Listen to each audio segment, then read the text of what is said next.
Deep breaths, opening your centers, opening your chi. Down to the center of the chest, the heart chakra. Then go to the arms and kind of slap the arms. But alrighty. So Andromeda Galaxy. So the ancient galactic portal connected from Giza in Egypt once allowed passage through Sirius B and then through the Andromeda Galaxy.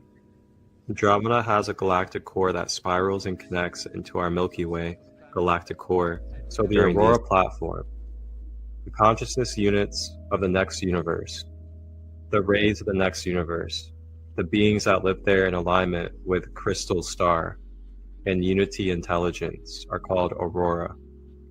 Crystal Star works with the Aurora to build Aurora platforms that are safe zones to step over their reversal fields running on the Earth from the frequency fence and the NET. So the reversal field is talking about basically the manipulation energy fields that are being placed and used by negative beings. So the spirit body of the monad is the higher function, higher mind function of the observer, watching and aware of forming concepts and making assessments. It is the higher mind principle, consciousness, that comes to neutral conclusions called the Polarians of Gaia and the Hyperboreans as their counterpart upon Gaia's anti-particle double. Through the Polarian and the Hyperborean DNA instruction sets, the law of polarity and the law of gender were first seeded into this universe. Recommended Andromeda because they knew that the Lyran refugees were weary of traveling and hiding, and Andromeda was relatively close to their star system. The Lyran refugees ended up settling in 2 solar systems in the Andromeda constellation. We know them as Star 42 and Star 44.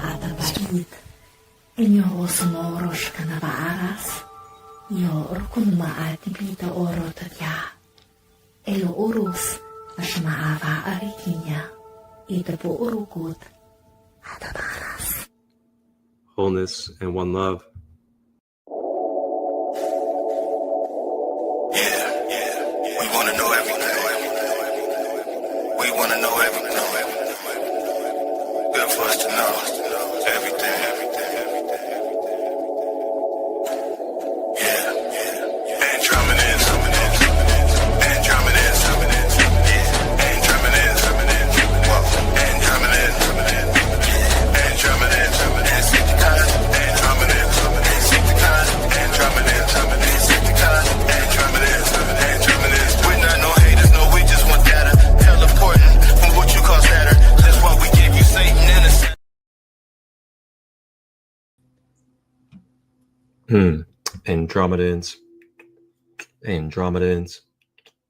Andromedans.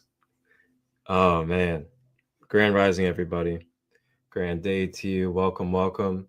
I am Marcus ChristoLight, Sacred Light Healing and Wellness, your host through this journey of Grand Rising with ChristoLight.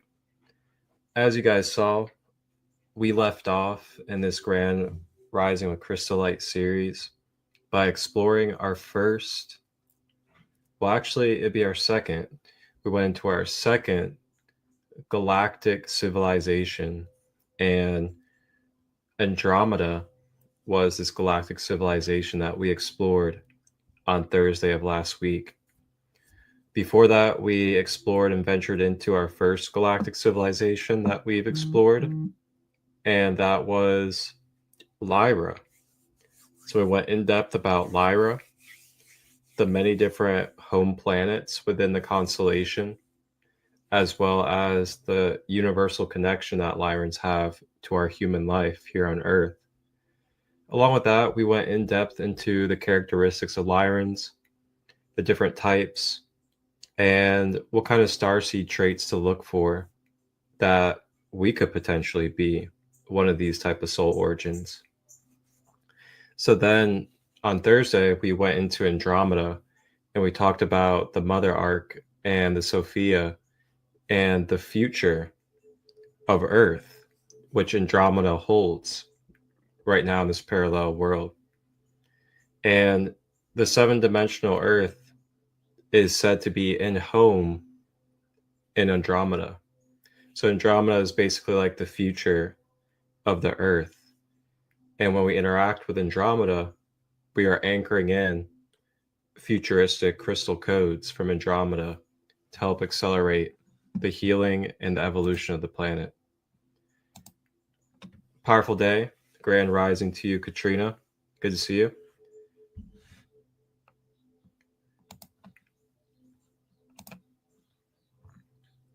So with that being said, let's go ahead and get a nice little preview of our exploration for today. And today on this live, let's go ahead and let the AI tell us what we're going to be tuning into. Why do so many people feel a mysterious connection to Orion's belt? Could you be an Orion starseed? Let's find out.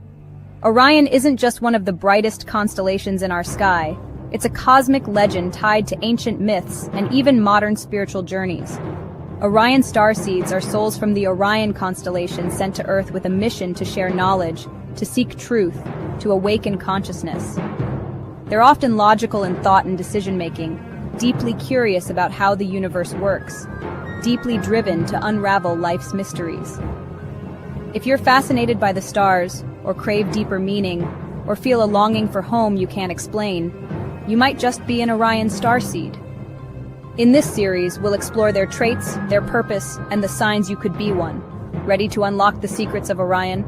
Hit subscribe and join us on this mystical cosmic journey.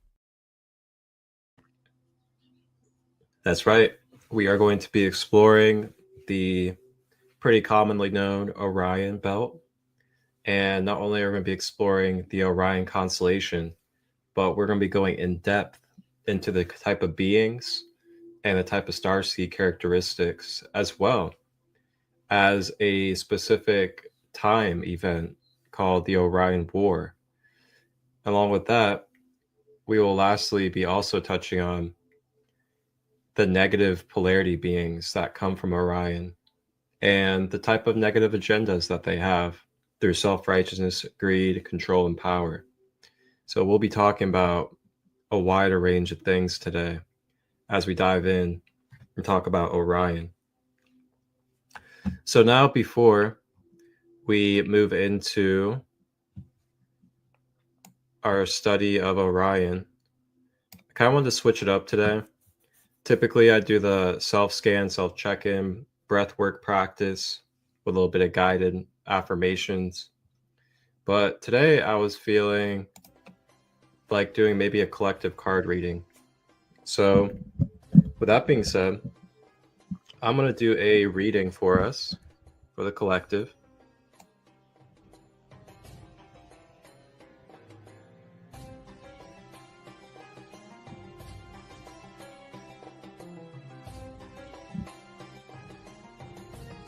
Got a little Egyptian music. And I was really feeling the Egyptian energy today. Just thinking about Orion and Orion's connection to the Giza pyramids.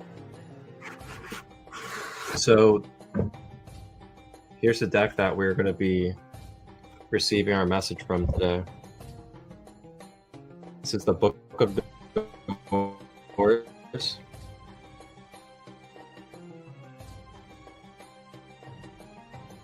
It's a ancient Egyptian deck. Good old frankincense.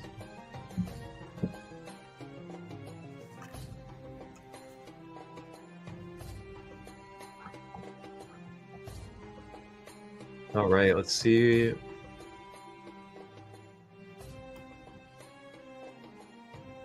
Let's see what our Kemetic ancestors have to say for us, our collective.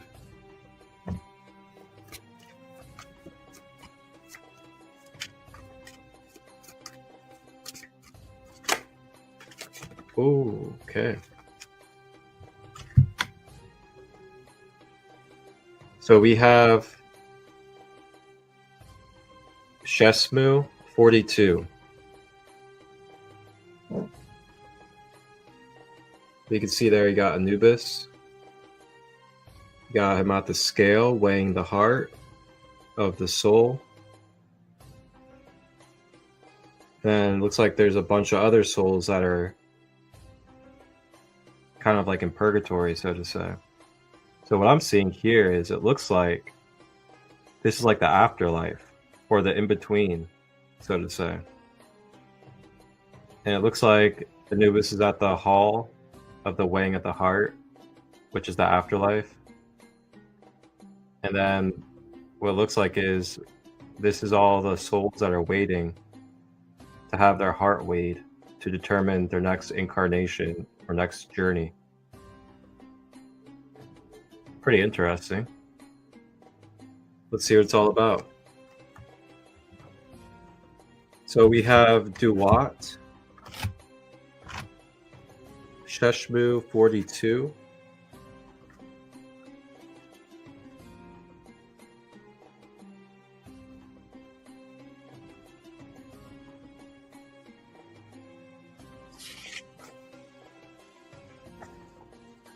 okay, here we go.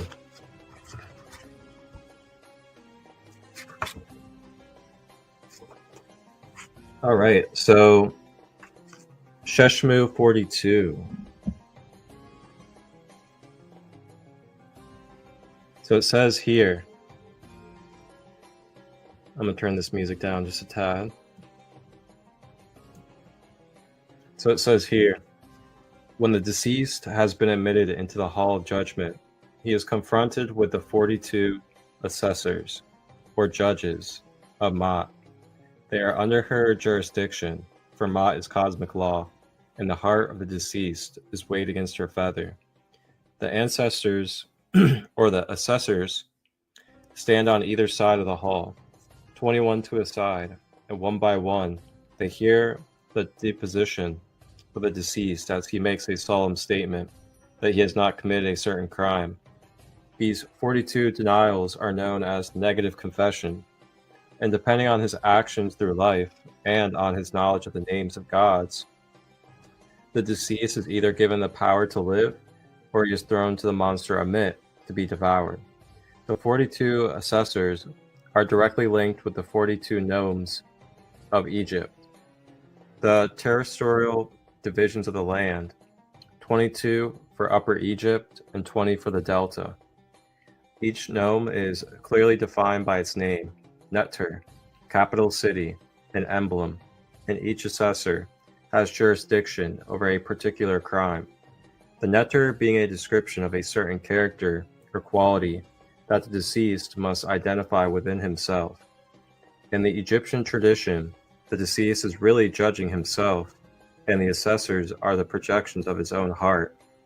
It is the truthfulness of the individual himself that tips the scales of Ma'at, and nothing else. There are suggestions given as to significance of the number 42. There is a relationship between the 42 nomes and the location of the pieces of the Azor's body, or Osiris's dismembered body, scattered by Seth after murdering him.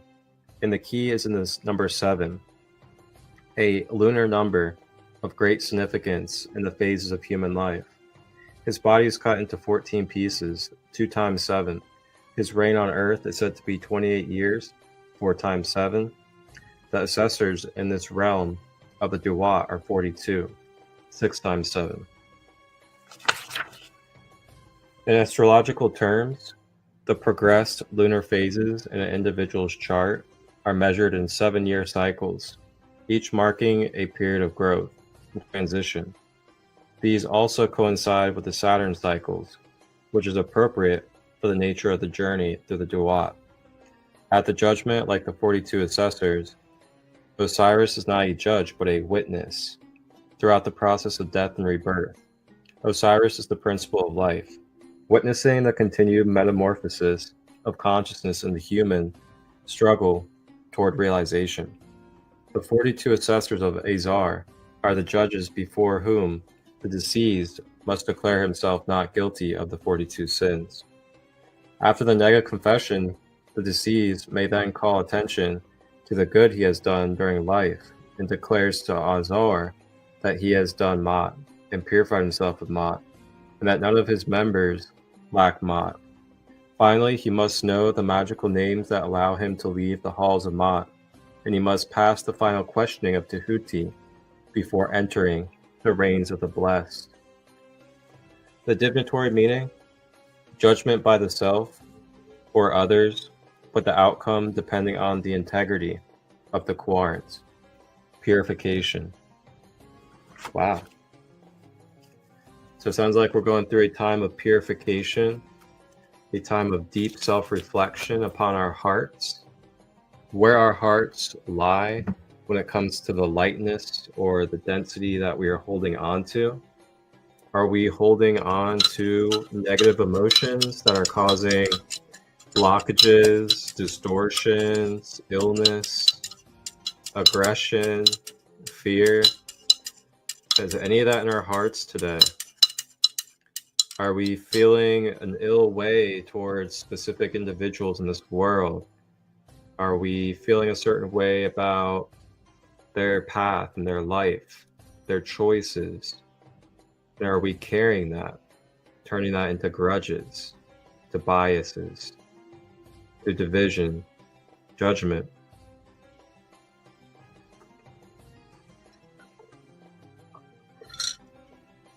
Is there anywhere that we are, speaking down upon ourselves?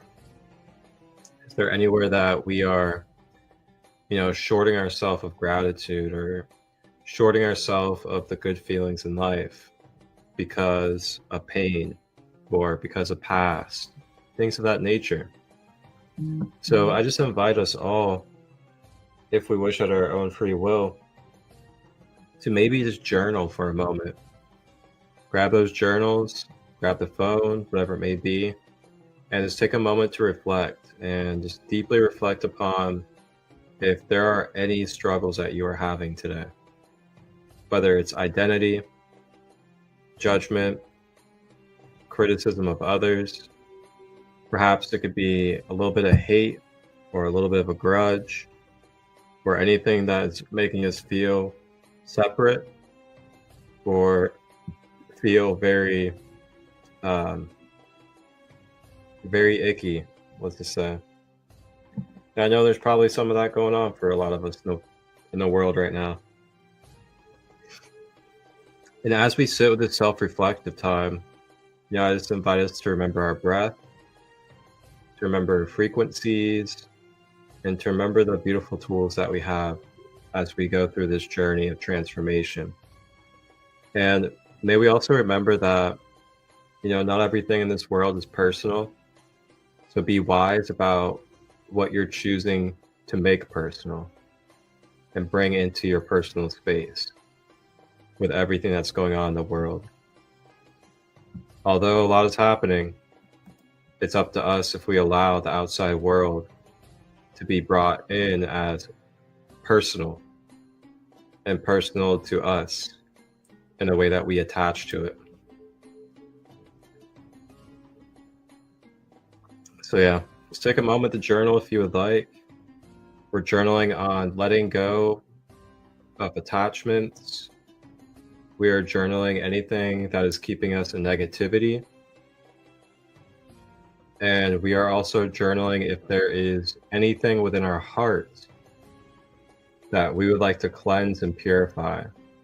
This could be a grudge towards a family member, a community member, a politician, whatever it may be. It could also be self-limiting beliefs, or it could also be self-sabotage. If any of this is in your heart today, just journal it out, reflect, use the breath, and release and let go as we move into this sacred space.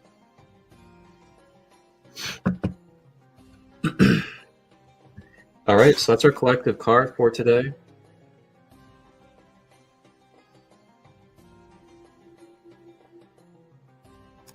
The 42 assessors, going into deep self-reflection of our heart and seeing where our heart weighs. Is our heart light as a feather? Or are we attached to the world and we're carrying grudges, karma, personal attachments to the world and the way that the world is operating? And last reminder again is, remember that you do not have to take everything personal in this life. It is up to you if you choose to bring an outside experience in the world and make it personal and consume it into your field and attach to it. That is completely up to you.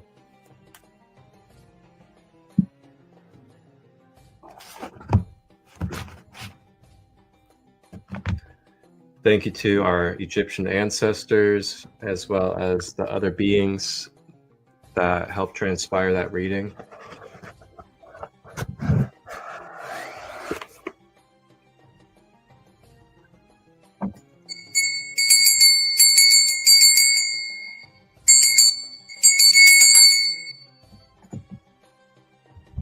All right, let's get it.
All right.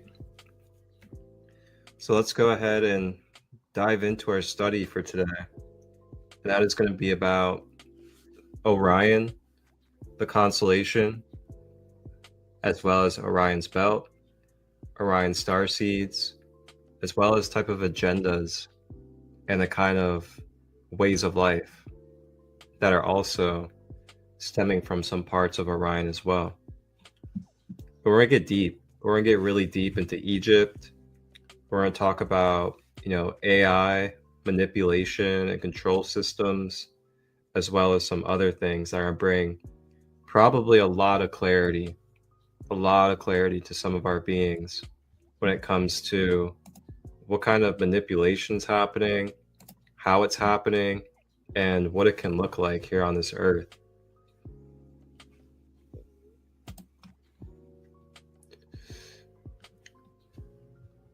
So we have Orion's belt, also known as the Three Kings or Three Sisters.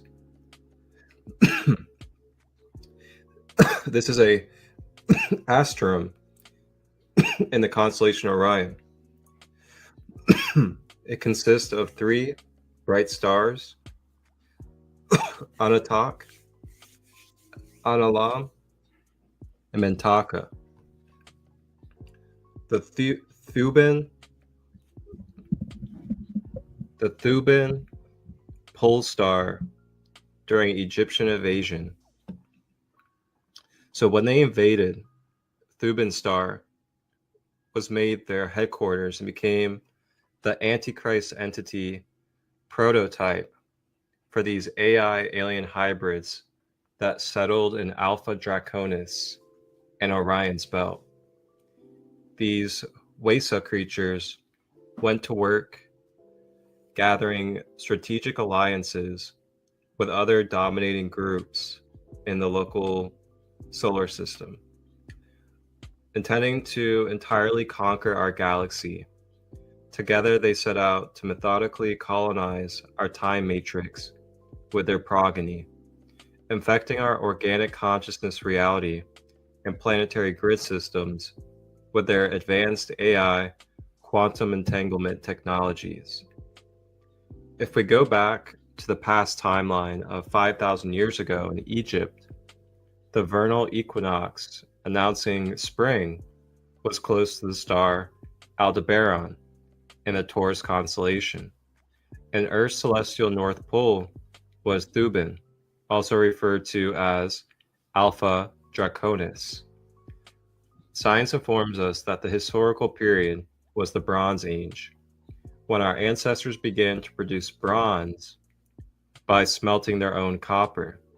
The Bronze Age was the introduction and production of bronze technology, developing trade networks, and from the archaeological evidence given to the public were the first recorded written languages of human history.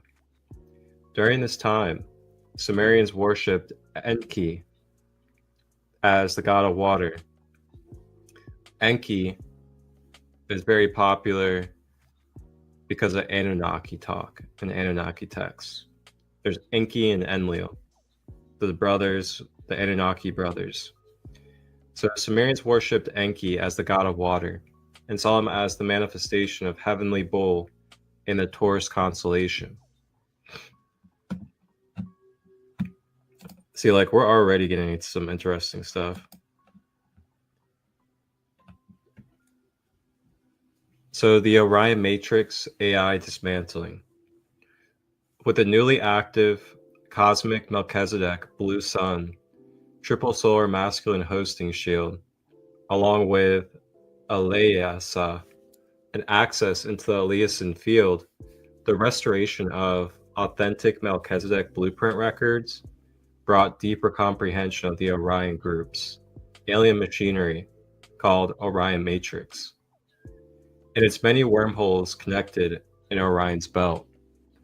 Orion Matrix AI had failsafe programs blended with other AI systems that were covert and hard to track. As the system had several backdoors built in the survival of the AI's master programs running in Orion's belt, this section of Orion's Matrix AI was designed to reformat itself through Orion War and Electrical Wars timeline histories to boost up automatically in case the main server location was destroyed. Oh, give me just one moment.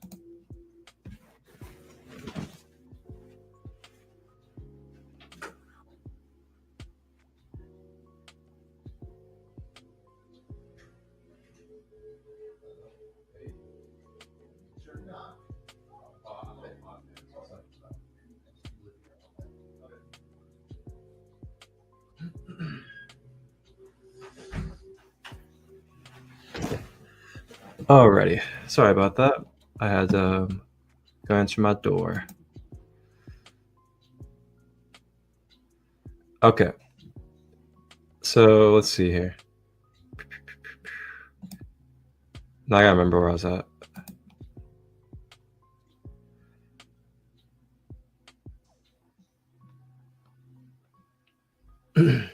Okay.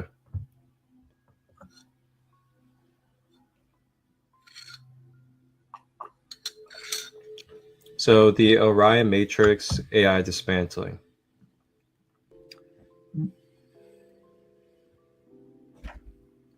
With the newly available cosmic Melchizedek blue sun triple solar masculine hosting shield. Okay, that's where I was at. All right.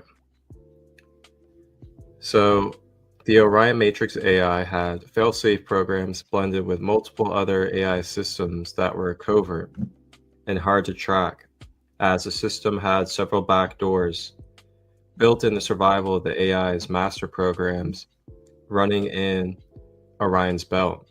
This section of Orion Matrix AI was designed to reformat itself through Orion War and Electrical Wars timeline histories. to boot up automatically in case its main server location was destroyed. It also appeared to have a master control access on the planet, underground, Westminster Abbey, and Cleopatra's Needle in London. The Orion's Belt Alien Machinery Complex is another Pindar Toth Azil artificial technology network that was utilizing the Emerald Founder records and cloned Azurite identities to generate false holograms in the phantom timelines that appear as the original Solar Rishik founders, similar to the findings during the Thuban reclamation last year. The Emerald Order, Amethyst, and Gold Order imposter inorganic consciousness architecture was embedded in Thothian AI systems connected to each star in Orion's belt, designed to emulate the falsified threefold founder flames of the united Solar Dragon King body of the Solar Rishi and the Melchizedek lineages. The authentic Solar Rishi Sunstar bodies and Melchizedek patriarchal lines were cloned out in the artificial tree of life phantom timelines, and their inverted mirrored holographic imagery was used to place energetic overlaps upon power elite identities of the negative agenda's preferred genetic lineages that comprise the Luciferian or Satanic alien hybridization bloodlines. Oh boy, we're getting somewhere now. And this is very relative to what has been happening in the world right now. We're about to uncover some deeper layers behind what we're seeing in this matrix of the world. And the Orion group is behind it. Oh, I didn't say that. Divine Rising, my queen. I've been to Cleopatra's Needle in London. Oh, wow. How cool is that? So you've been to the Needle in London. So let me go back and see what they were saying about that. So let's see here.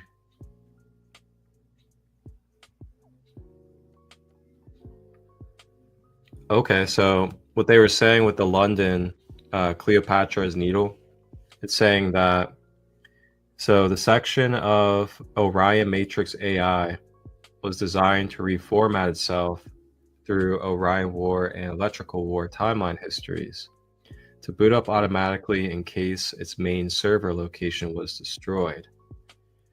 Oh, okay. So basically one of the control grids, or one of the grid points that helps the connection or the controlling of the Orion Matrix AI is located at Cleopatra's Needle in London. Wow, that's super interesting. Okay. That's definitely interesting to think about. And then it also talks about how basically these beings are taking and replicating our, oh my gosh, this is actually really cool, because I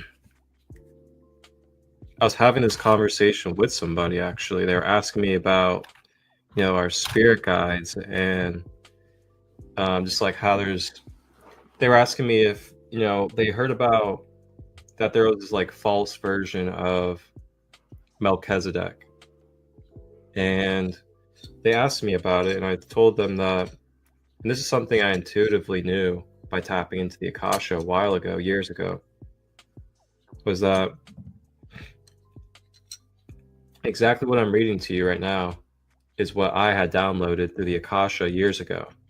And that is, we do have organic law of one spiritual guides, ascended masters, angels, vice versa, like all those different beings. They are existing, and there are organic forms of them. that are in these parallel dimensions of us. But the thing is, there's a difference between connecting with the organic energy or the organic archetype, or connecting with a phantom, artificial, distorted version of that guide. And some of the ways that we can tell this is happening, well, number one is anytime these beings or the energies tell you that you have to do something, or that you have to do something a certain way, or else it'll be the end, or else it'll be the worst thing. Anytime there's like predestined negativity surrounding your choices and free will, that's going to be probably a false guide that you're channeling energy from. Our guides will always honor and know that we have free will, and their answers will never be about having to do something, or that we have to do something or else. It'll always just be potentials, possibilities, and what this could look like if we use our free will.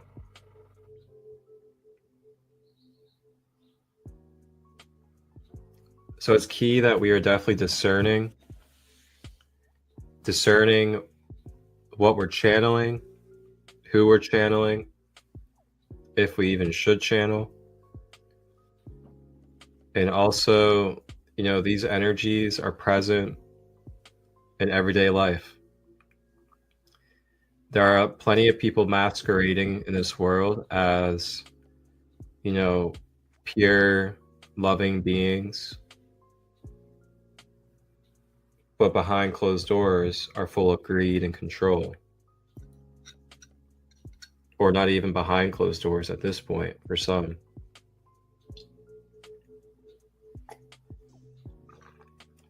So with all this being said, as we continue, just be wise and discern the energy and information that you are receiving from individuals. Trust your intuition, that gut instinct that you have, because it will always tell you the purest answer. Now it's up to you if you listen to that, or if you reject it or suppress it. But your gut instinct will always have that divine signal of what is good and not good for you when it comes to resonating. So let's continue. So yes, there are like pure, balanced versions of archangels and ascended masters that help uphold, you know, the structure, the balance of this universe that we're in. But then again, there are shadows, and there are also false versions as well. And we're going to continue and read more. Another way you can tell too, if something is a false guide or if they are a true guide for your spirit, is a false guide is going to make you worship them. A false guide is also going to have you put them on a pedestal and make you feel like you have to only go through them in order to have the power and connection to the source or God creator. And that's where things get a little choppy when it comes to Yeshua the Christ, who some like to call Jesus. Yeshua, when you study his pure teachings and embodiment, is basically accessing the organic archetype of Yeshua Christ. But then, if you go into this pure worship, pure idolizing, pure pedestal living, and you don't even try to embody try to walk in the wisdom and in through the teachings that he gave his yoke, he gave his yogi to us to remember that we are the yogi, then you're more than likely going to be tapping into an artificial version of Yeshua or Jesus Christ's energy. So it is a true difference, because the way that we perceive our reality is going to trigger the mind, body, emotion experiences that we have in our individual uniqueness. So as much as we think it may not really matter, it actually does if you want to have a conscious life. Or else you'll just be driven by the unconscious ways of life. So those subtle differences you can notice, because you tap into Yeshua as your brother instead of someone that is on a pedestal. You completely assemble a different reality construct of the way that you're viewing your relationship to Yeshua, which is the relationship to Christ consciousness. And when you see yourself as an equal to Yeshua, remembering that you're both souls that are eternal in a human incarnation, and that you're both able to channel divine energies because you are one with the divine, you're opening up a whole new ball game of the way that your mentalism or your mind is now constructing your universe. And then the more that you feed that, the more that projects as your reality. But the more that we feed, oh, I'm just this pathetic human, I'm a victim of life, I gotta have something outside of me to make me feel like I have a connection to the Creator, then you're just gonna get more of that miserable victimhood type of lifestyle, because you truly believe in it. How do you believe in it? Well, you believe in it because you keep talking about it. You keep acting like you are in that embodiment. And that's the key. What are we saying to ourselves? What are we talking about on a daily basis? Are we just running off of our reptilian brain with these Orion programmings that self-sabotage us?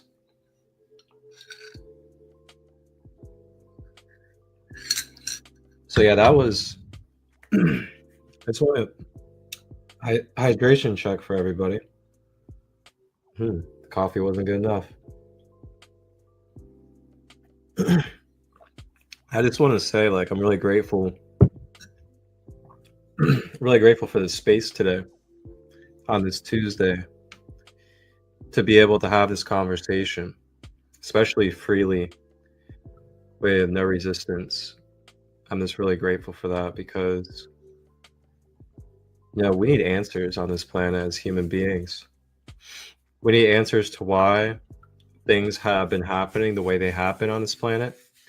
We need answers to why it got this way and how it got this way, so we can learn the lessons and grow together as a species. But not only that, but also know thyself. Really dive deeper and discover who we are in this life, why we're here, why we wake up every day on this planet, why we have these bodies, and why we have these relationships to all these different mystical and spiritual energies. So that's why I'm here today, manifested in the flesh, to be a mirror and reflection with you. And I thank you all for being my mirror. All right. So we're going to continue. I hope you guys kind of got a better understanding of what I meant by, false light guides and organic spirit guides, and the difference of that. It's a very subtle difference if you don't really notice, but the difference is definitely there, that's for sure. So we're going to continue.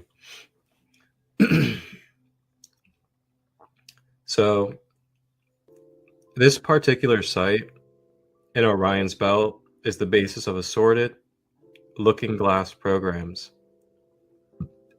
that contain Project Bluebeam and Project Starbeam technologies that were given to the controllers of the Earth's surface by the Orion Group to project extensive holograms to fake alien invasions, nuclear wars, or assorted religious icons or spiritual figures in their upper atmosphere, depending on the agenda chosen to mind control the population. So here we are learning about where the holographic and mind control programming stems from in our galaxy. And we are discovering that it comes from this Orion group. And, there's a lot of stuff throughout time that talks about hologram manipulation and all these different things. You think about 9/11. 9/11 is known by some as a holographic manipulation. And then even now today, there's people saying that they're seeing what seems like holographic and glitching things surrounding the CK shooting that happened not long ago. So everything's getting a little interesting with this whole hologram talk. I've heard about it for years.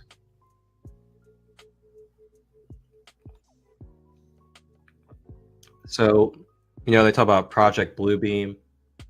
I mean, like, who would have thought we would see that today in this text? Talking about Project Bluebeam. I know that's been in the conspiracy talks for a while. So basically, mind control and perception manipulation, it stems from Orion. So then, as we continue, additionally, the Solar Rishik imposters stationed in Orion's belt were holding an extensive network of 8-dimensional artificial wormholes connected into 11-dimensional typhoon tunnels that were functioning as an artificial umbilicus system of inserted artificial silver cords, which linked into the planet's collective human tribal records and monitored all the evading species, modified gene pools, or hybrids. Being claimed in ownership by their assigned false father alien gods, this is a group hybrid soul routing process during the death passage, in which those whoa, this is getting deep. I'm gonna take a moment. Dang. It just gets deeper and deeper as we go. So now we're getting to the level of where we're talking about the literal manipulation systems that they have set up in between dimensions for the afterlife that can lead people into karmic loops and karmic reincarnation cycles. Wow, it's getting deep. Whoo-wee. It's getting deep. All right. Phew.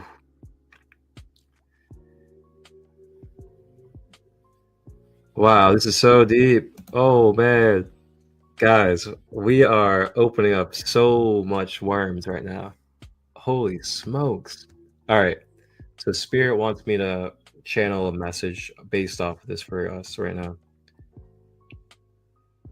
So it's talking about, if you guys look in the middle of this big paragraph where it's blue and it says false father, alien gods. So you look right before that. All right, what I'm about to explain to you might trigger some of your energy, so just be aware. So it's talking about how basically they have all these control and mind manipulation programmings and ways that they use through the 8-dimensional artificial wormholes that connect into the 11th dimensional typhoon cycles. And these were functioning as artificial umbilicus systems or inverted artificial silver cords, which linked into the planet's collective human tribal records and monitored all of the invading races, modifying gene pools or hybrids, being claimed in ownership by their assigned false father alien gods. Now that right there is key to think about. Being claimed in ownership by their assigned false father alien gods. So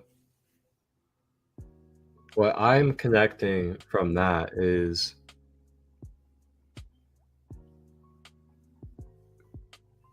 let me word this very clearly. So anytime that we place ourselves underneath a spiritual figure or any kind of figure, religious figure, as something on a pedestal, something separate, then that is when we have became under ownership of that entity. Let me say that one more time, because I know that could have been like, wait a minute, what did I just hear? But anytime we energetically and sovereignly consent ourselves to worshiping and placing a entity or energy outside of ourselves as something better on a pedestal than who we are spiritually, then we are giving consent and placing our own self under the ownership of that energy or entity.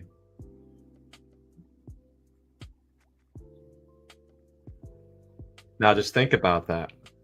Think about all of the groups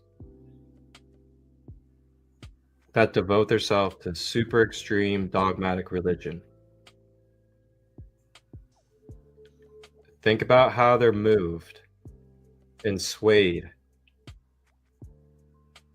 by invisible energies and forces that are using symbols, cubes, and other things,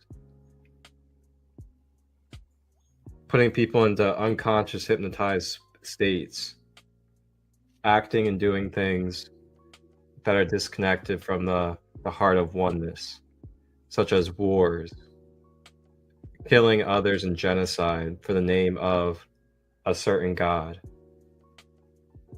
I mean, holy smokes, man, look at Israel right now.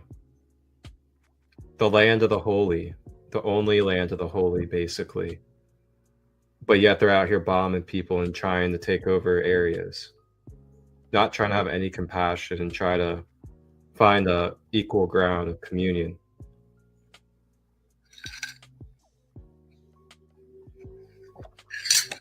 Interesting. And it makes so much sense when you think about it. Like, people act like they're owned, like they're under ownership when it comes to being heavily indoctrinated. It could even be schooling, the government. So we're going to continue.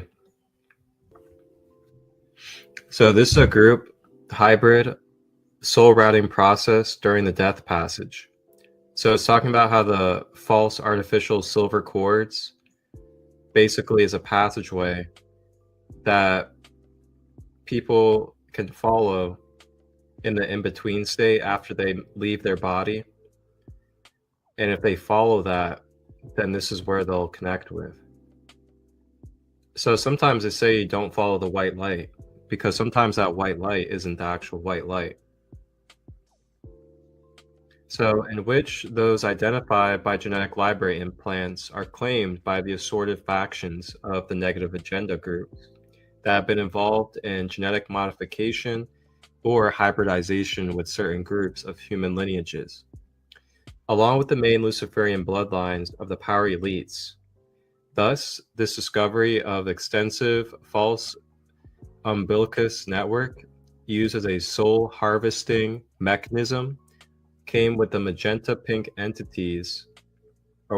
Came with the realization that Orion's belt was the source of an extensive negative agenda, false umbilicus network using artificial magenta, violet, silver cords, and red cube cord.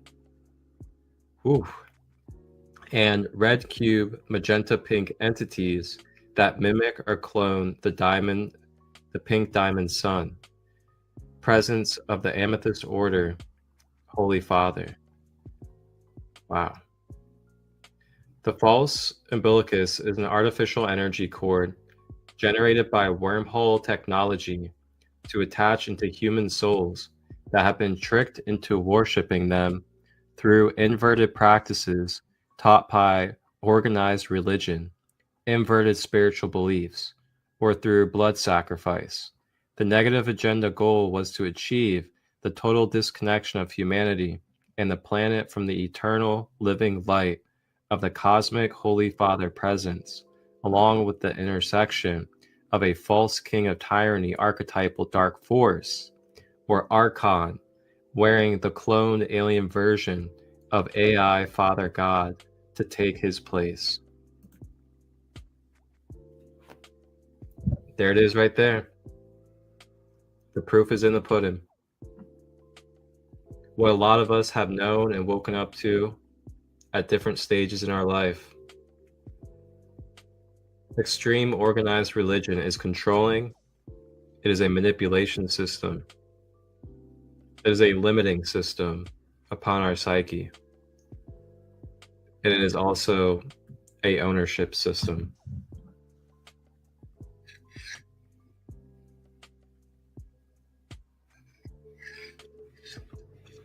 Now, if you believe that you need to be owned by another being, then feel free to believe that you need to be owned by another being. But I know for myself, I know I'm a free, sovereign being that is the source, the creator, experiencing its own self with free will. And my free will tells me that I do not want to be a part of that game. I don't need to remember. I already remember.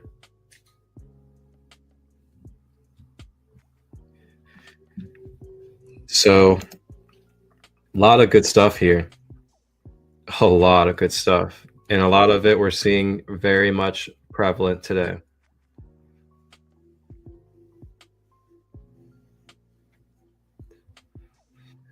Wowzers.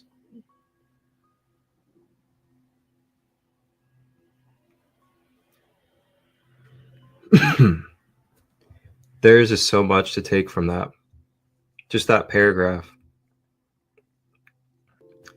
You know what I really love about this show as well? Is that this show is, it's not all about just love and light and glitz and glamour. You know, it's full contrast. It gives the real knowledge. It gives the light and the dark. And it gives you the perception of seeing things as what it is. Seeing things as having a place in this universe. And this is the place it holds in the universe. Instead of, you know, fear or making it so mystical and unfathomable to understand in this world. That's what I love about this website, ascensionglossary.com. Like, if I could be a representative and make commercials for them, I would be all over it. But ascensionglossary.com is where it's at. You guys can see it up here at the top. ascensionglossary.com. But yeah, this knowledge is so deep and good. It's channeled by Lisa Renee. Lisa Renee is a channeler. She's a medium. She does a lot of cool stuff. She's very popular for her 12D shield activation as well, that you can find on YouTube. So, wow. So much here.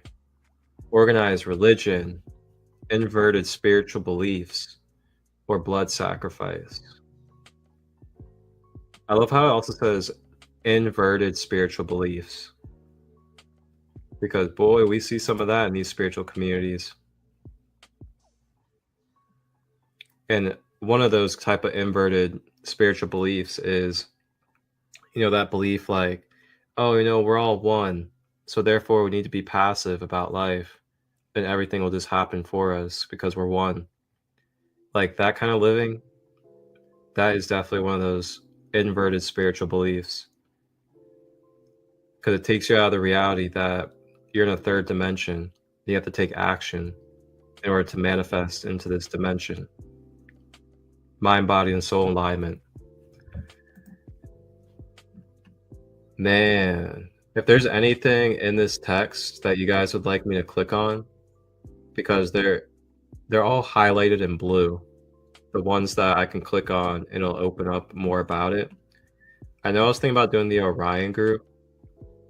I'll definitely click on Orion group, maybe false father alien gods, and also typhoon tunnels. I think we'll just go through those three. And then we will then go over Mintaka, Alanam, and Antika. And then we'll move into our videos and close out. Wow, though. I'm just like, I'm buzzing over here. This energy and this knowledge is just wow. Wow, good to see you, Owl, on the Instagram side. I'm not sure if you're there now. But, all right, let's continue.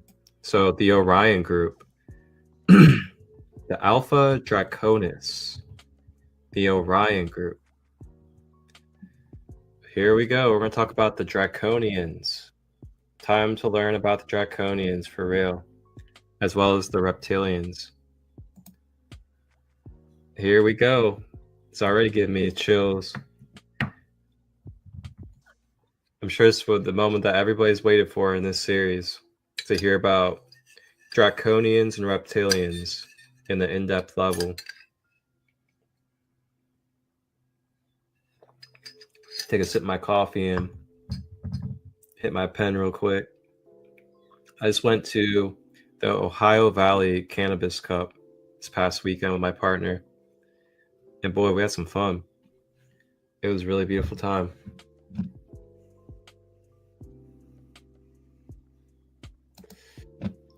All right, let's get it.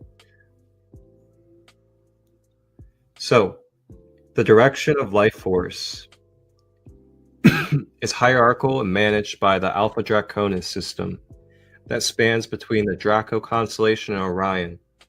However, multiple conflicts exist within the system, and the fight for its resources exists among many species. The reptilian and draconian levels of contingence. There's a vast system of bottom feeders and defectors. The Orion group is a satanic force that has a predatorial ideology that uses females as slaves or breeders, while seeking territorial dominion on other planets within their wearing and killing culture. I'm gonna read that one more time for you guys, because as I read this, I want you to think about the darkness and the things that have been hidden from the government and other corrupt areas of this world for so long. And as I read this, I want you to think about the corruption that has been in this world. Between trafficking, between the sexualization, between the children, like all these different things. Just watch.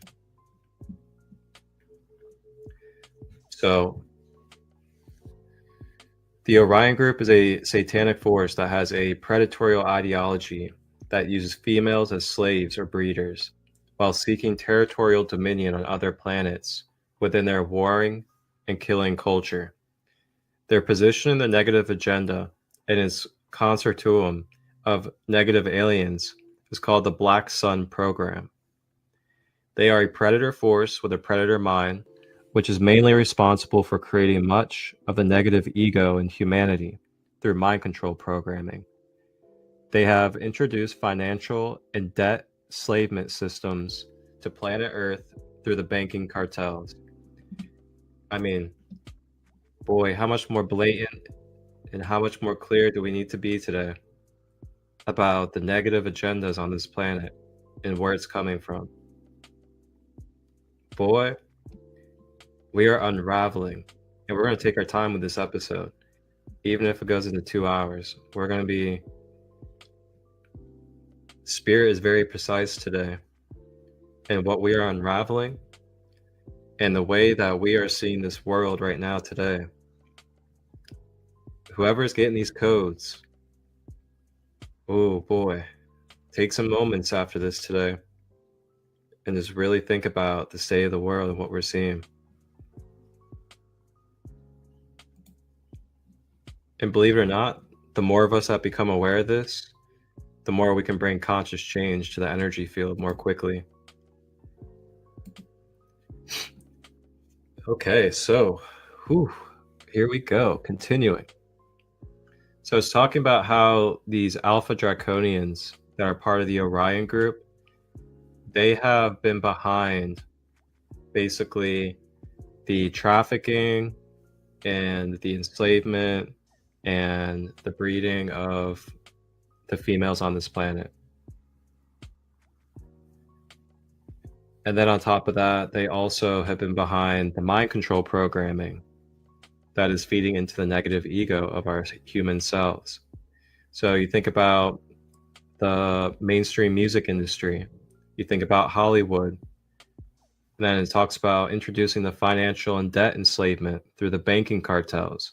So you think about the Rothschilds, you think about basically, those 8 to 10 families that are behind the media and the banking and the oil industries. This is what we're directly speaking on right now. Like, we are directly speaking on the information that is not, that certain beings do not want spread and do not want people talking about publicly on a massive level, which is why you saw what happened a couple weeks ago. So we're talking about exactly what you think right now.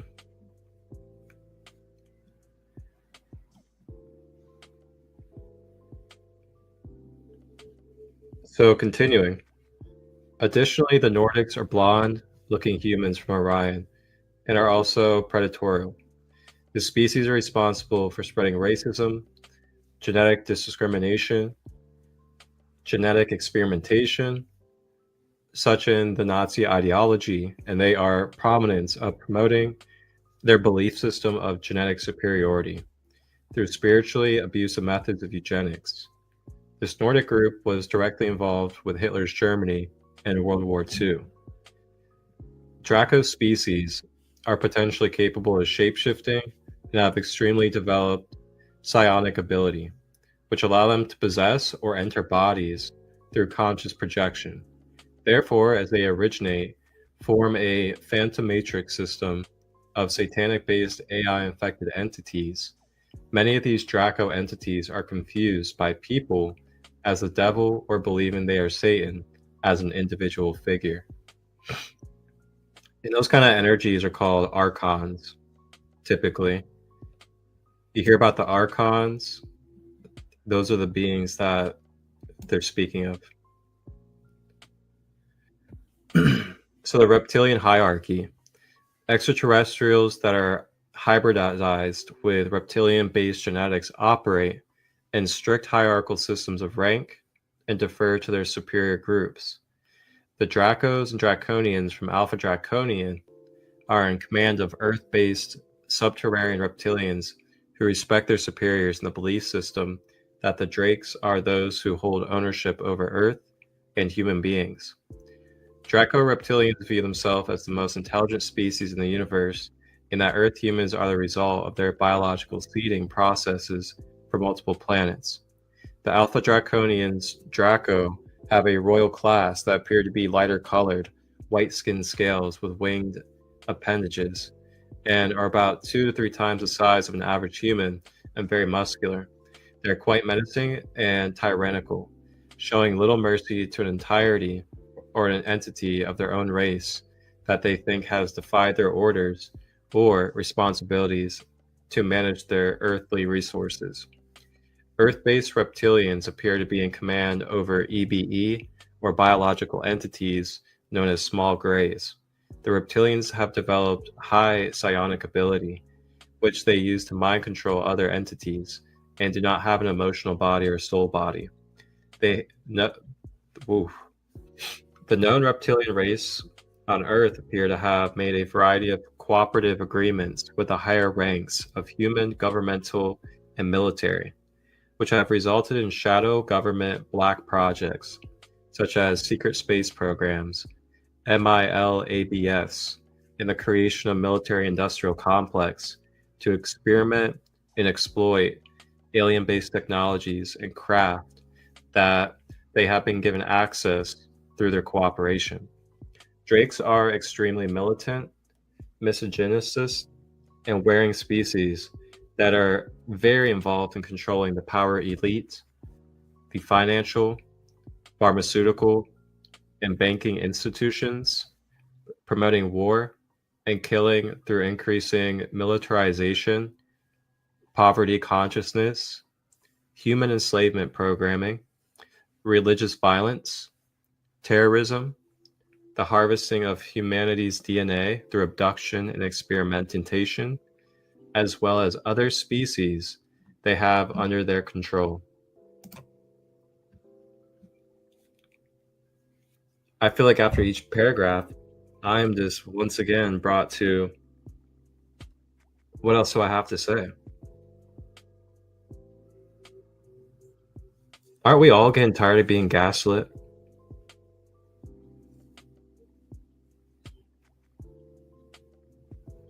Because here it all is, right here.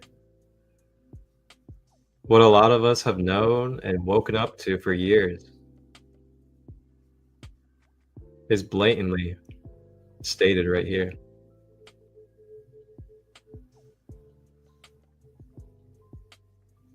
It's even shown in movies and shows, cartoons. Don't even get me started about the cartoons. Watch this.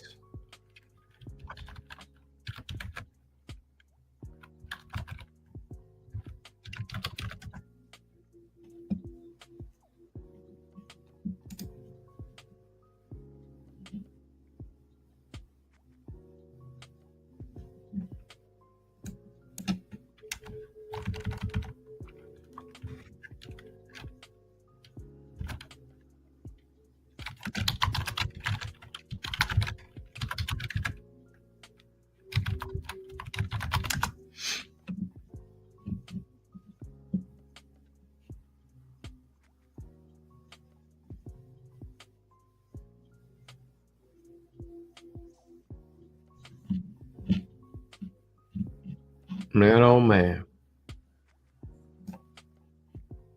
So check it out. You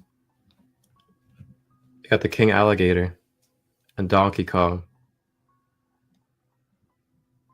The Draco King.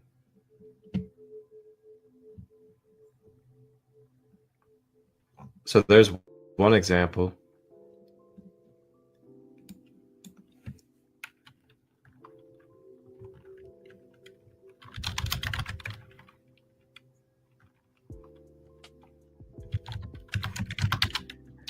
I know there's a movie called Jupiter Ascending.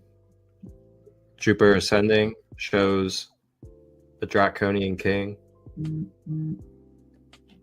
There's quite a bit of shows that show, Draconian kings. Now, I'd really just have to take a look, but it's definitely out there though.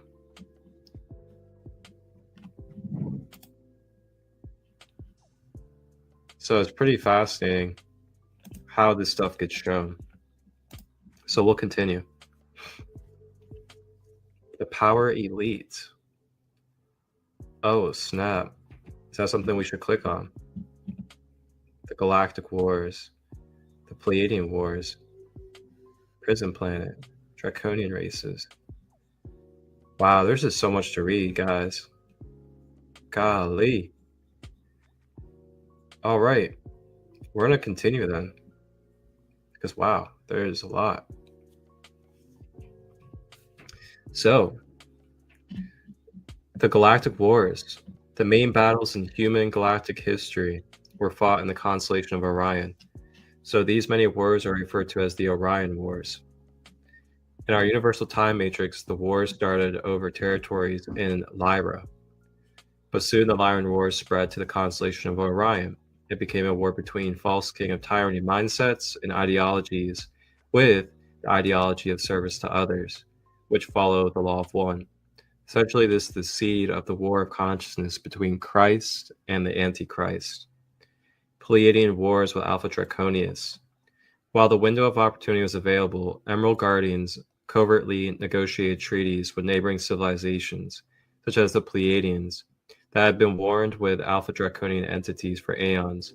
Galactic alliances and task force were formed in order to better understand the carnage, destruction, and assimilation of entire planetary civilizations that these Westa black hole entities leave in their wake. Those tasked to gather the intelligence were required to discern what were negative agenda technology, built AI reality constructs, and what were the actual organic consciousness timelines originally built by the founders. Wow, this is so deep. So it talks about, through the ongoing insertion of stacked booby-trap AI timelines, there was a slow and gradual infection that went undetected.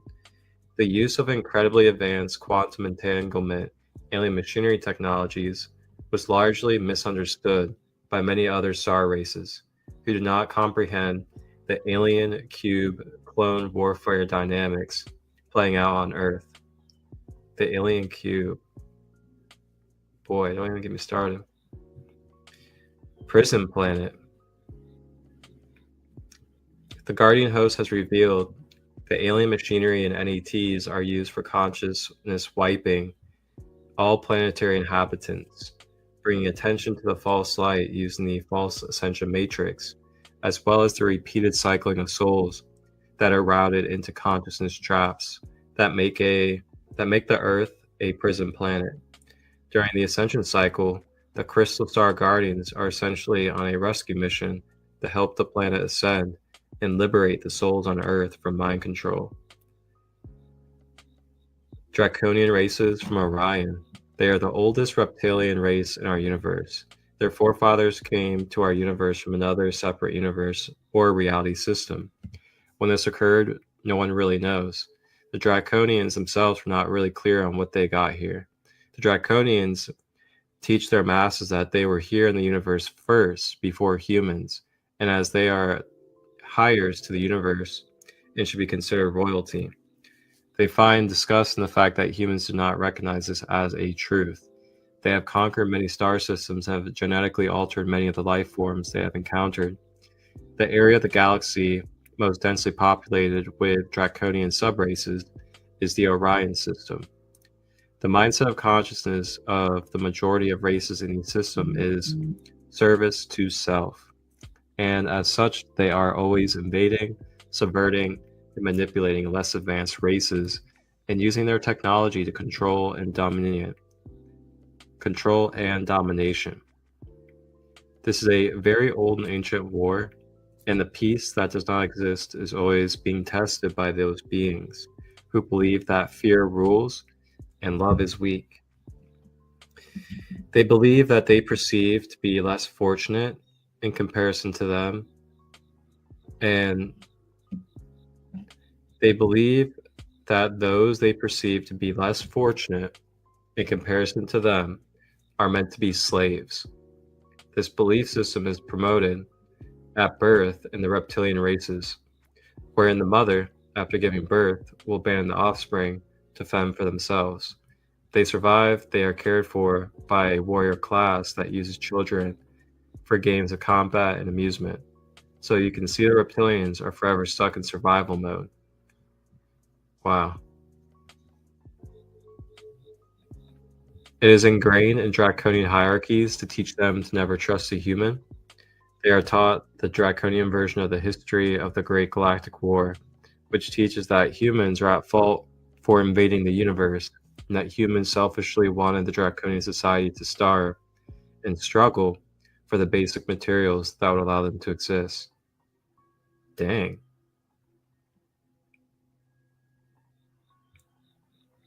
Black Sun DNA.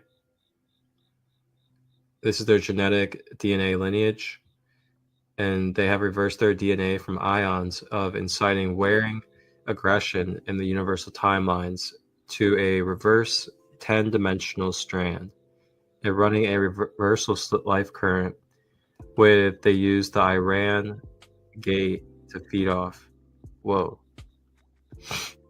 They're running a reversal life current that they use the Orion gate to feed off. The Orion gate, which is the 10-dimensional golden eagle grid. Interesting. Iran.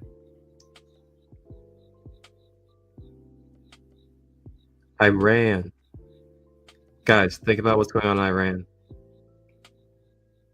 This is why they perpetrate the reversal 10-dimensional current on planet through the area they have control in the Middle East, Iran, and Iraq. Think about what's happening right there, right now. Think about it. Think about it. Guys, think about it. This is wild. It gets deeper and deeper. Oh my gosh. Yo, guys, think about this again. The universal timeline, the 10-dimensional gateway grid is in Iran and Iraq.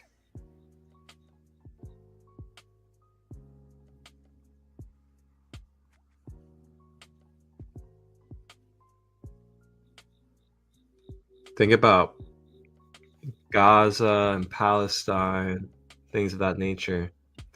They are only capable to exist in 3-dimensional consciousness while in their body, yet they have access to 10 dimensions of consciousness field. They are primarily form the satanic class network family, although they work and cooperate with the Luciferian Baaleel families to control the planet and share the spoils of war. They cannot cellularly transmute their body in out of stargates easily and use humans to do that. They access limited levels of biological immortality through the vampirism and siphoning of other living things, such as the planet Earth. Jeez, oh peas, boy. I mean, this is whew. So the invasion strategy. To be able to understand the sociopathic sick mind of the deception system, one would need to better understand the general attitude of a infected human or non-human as having little to no remorse or empathy. If a technologically advanced extraterrestrial race has decided to implement a gradual takeover of a planet and its inhabitants, what kind of strategy would it use? First, they would look to how they can maximize the efficiency of the invasion process and reduce the expenditure of resources they have to generate themselves. To achieve this goal, the secretive infiltration of the core societal organizational structures, such as religion, medical, financial, and legal systems, would be ideal to shape the value systems that generate reality belief systems they want to control. Through the engineering of a labyrinth of self-enforced enslavement policies based on fear and intimidation among the Earth inhabitants, they would achieve the use of minimal off-planet resources by piggybacking on the Earth human resources. The people on Earth would effectively enforce their own enslavement, as well as enslave their own global human family by giving up their rights and their resources. This is very effective for takeover and invasion with minimal resistance or revolt by inhabitants who are unaware they are being invaded. This is called the Araphonic deception strategy. And there you have it, ladies and gentlemen. I will no longer fall for the deception. I've known this for a while, and now it's just 100% confirmed. I pray and give my heart to all of you that will one day see this in whatever type of way, whether it's through me or through another being.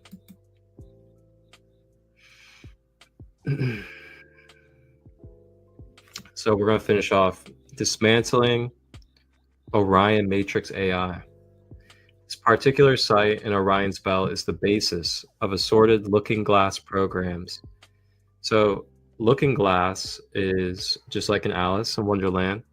The looking glass is also talked about in Trump's family. And the looking glass is the ability to see into timeline probabilities. And we've actually already read this in the beginning.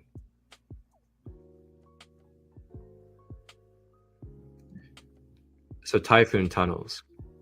These inorganic tunnels and their wormhole tunnel systems produced from anti-life mathematical programs designed to vampirize living things are reversing the spiral direction of organic life core, form its natural movement towards an ascending and northern pole. Instead, the alien machinery is forcing life force energy to move downwards into a descending reversal pattern toward the southern position. This metatronic distortion in the planetary grid feeds the satanic gestates and interferes with the proper life force energy movement of the spinal column of humans that remain asleep on the earth. Life force energy goes down the spiral column and releases out of the perineum and rectum, and thus these inorganic tunnel systems are called typhoon tunnels. See typhoon. This is why black magicians use sodomy and satanic ritual abuse as the life force energy pattern in the individual's light body connects the metatronic spiral, which generates a descending serpent fire that releases mass quantities of life force from out of the perineum. The black magician uses the spiritual energy source as a means to consume the conscious body of their intended victim in order to harvest that energy for their agendas or mere pleasure. The generation of typhoon tunnels through the practices of the satanic religion are directly related to the original alien architecture put in place with the Wessa tunnel system.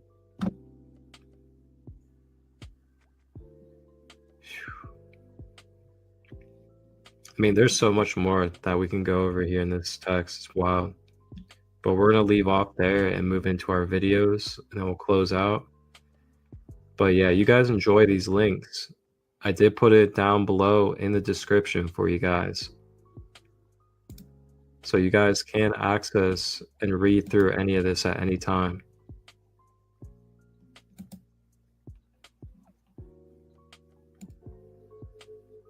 Wow.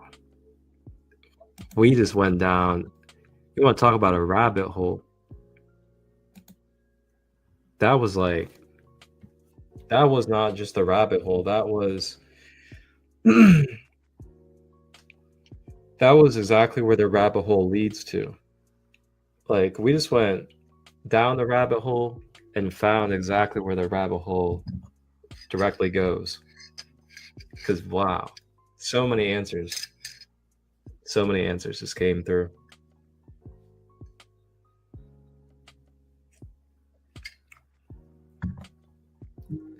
Whew. We're just going to take a moment.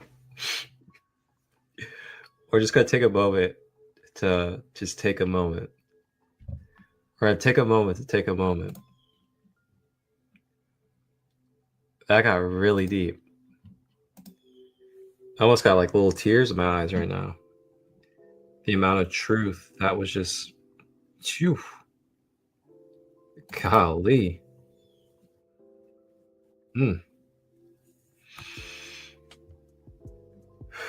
glad this is a nice and slow Tuesday. Because, man, I'm feeling it today. It's beautiful. I got some Metatron music playing in the background today. 963 hertz.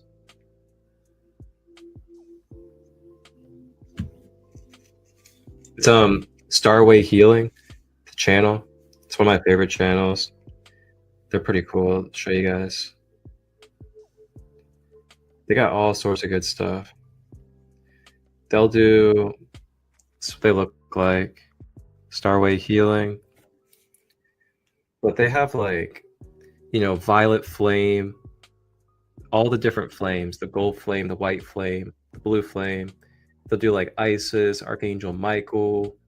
They'll do like different crystals, all sorts of cool stuff.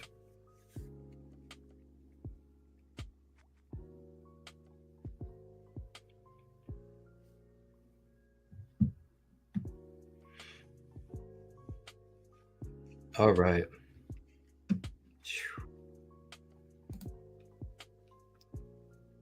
What a episode today. Alrighty. So I'd like for you guys to check this out, and then we'll dive into our videos and close out. Coming up later today at 4 p.m. Eastern, which is also 1 p.m. Pacific time, I will be producing a fresh episode of Soul Awakening with Sandra Marshall out of Long Beach, California. And she is on episode 4 of her journey of talking about living karma and dharma in our human life. Here is a preview for you guys to tap in later today.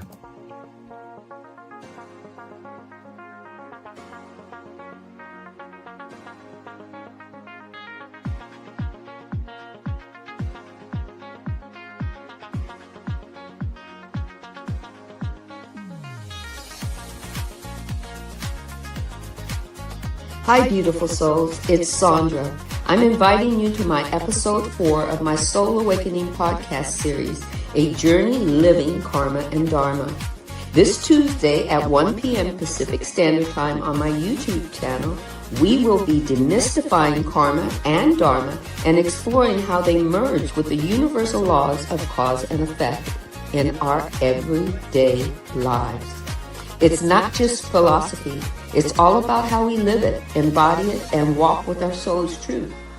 So subscribe to my YouTube channel and join me Tuesday at 1 p.m. Pacific Standard Time for a powerful conversation on awakening through karma, dharma, and divine alignment.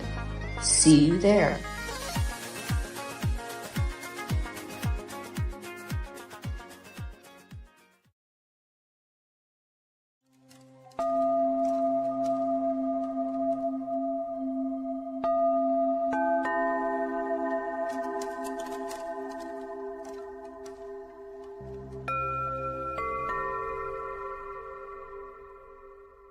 Millions of your years ago in the ancient systems of Orion. There was in that system a society under great suppression, great oppression, great negativity, great hardship, great difficulty. In particular, on one of the worlds of the Orion systems that in the ancient language was called Huva.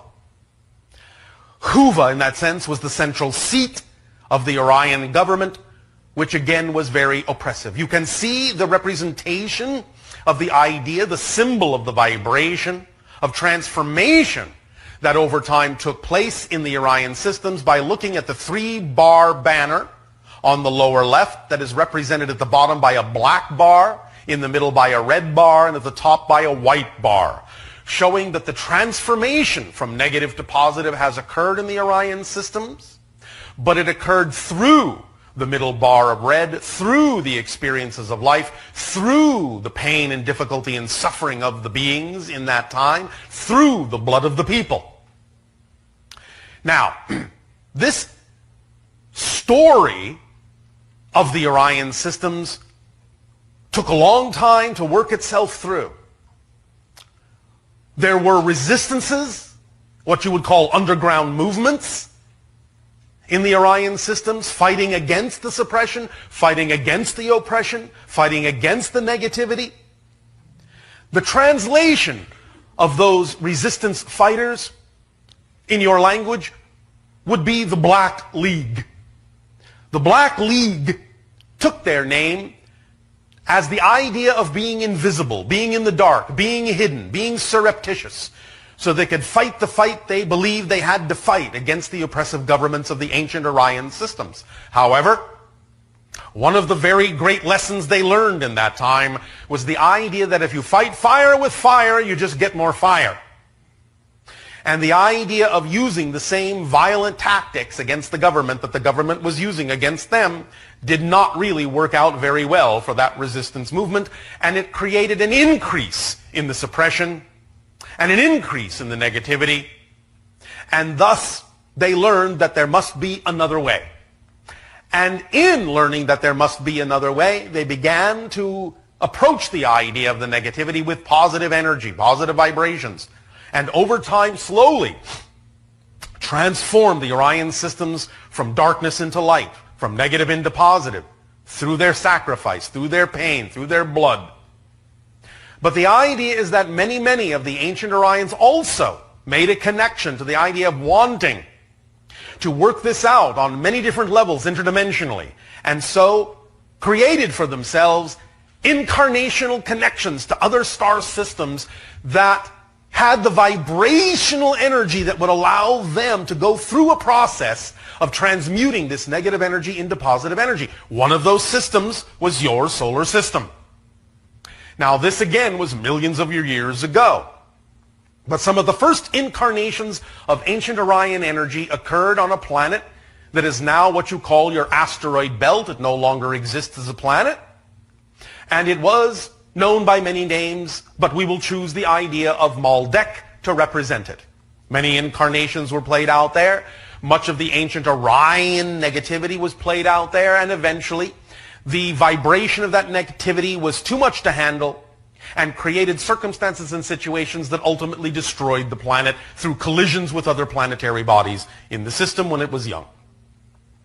The incarnations then moved to the next habitable planet, which you now call Mars. At the time it was inhabited. Again, the ancient Orion systems worked themselves out to some degree, but there was still a lot of negativity to be worked out, as this process took eons and eons to go through. When Mars also attracted to itself the idea of a negative experience of destruction through the bombardment of asteroids that ripped away its atmosphere and turned it into the relatively desolate planet that you now understand Mars to be, then the incarnation shifted about 6,000 of your years ago to the Earth plane. Now, this does not mean that the destruction that took place on Mars happened 6,000 years ago. There was a lot of interim time in which, in other dimensions, the Orion energy was playing itself out and going through different processes until it was ready to come into the Earth vibration.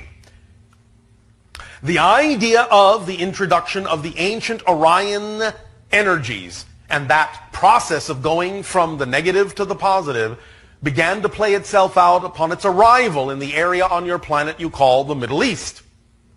And in this way it introduced a lot of that ancient negative energy that has still to play itself out on your planet, although it is transforming in this day and age.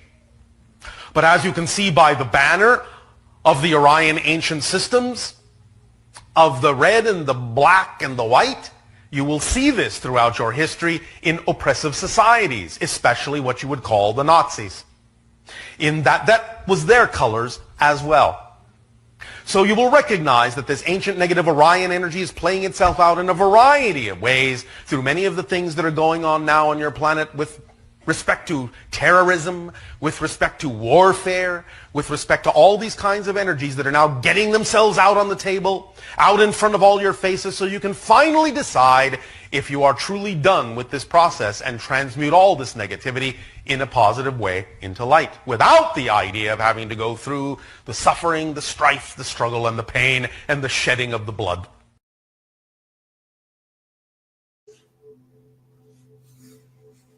Whew. Bashar.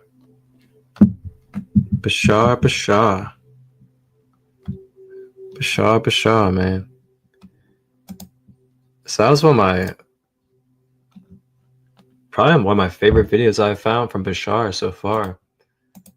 I like quite a bit of his content.